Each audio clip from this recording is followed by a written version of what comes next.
Intuitive Reads with Miss Jane Setz. Soft eyes and ears. Many people make little contact during a conversation, not even eye contact. A vivid experience I had of this was with Mark, a high-level leader of a global organization. Mark had invited me to talk about fierce conversations with his executive staff during a 2-day retreat. When I arrived at the site, I met Mark to review the ideal outcomes from my time with his team and to find out how things were going so far.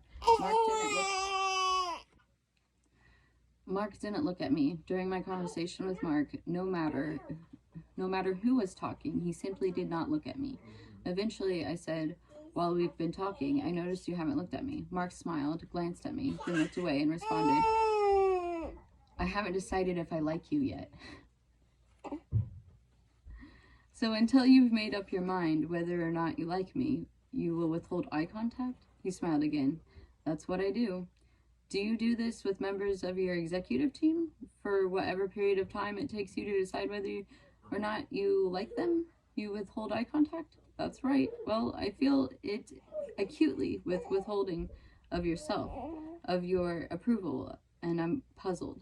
You invited me here to produce a result you say you want. It seems we should be collaborating. I'd like to feel you are joining me in the conversation. It would help if you'd look at me while we talk." Look at me, look at me, look at me. Heard that a lot as a kid.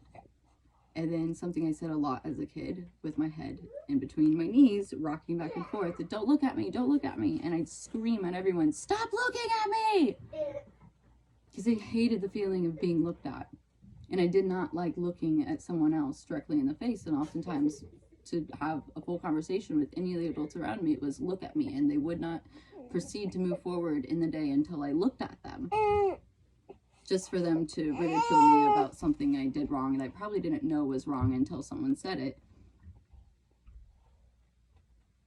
Eye contact is not required to listen. Eye contact is not required to speak to someone. Eye contact does not have to be had in order for communication to happen successfully.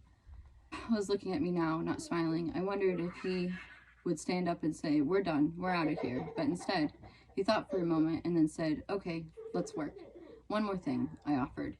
"If you are not looking at the people on your team when you're talking to them, be aware that they may feel they're invisible to you, devalued. I don't imagine that's what you want." Half an hour later, as Mark introduced me, he said, "Susan practices what she preaches, I know. She told me I had lousy eye contact and that it didn't feel very good, so I'm going to work on that." 50 people smiled and nodded.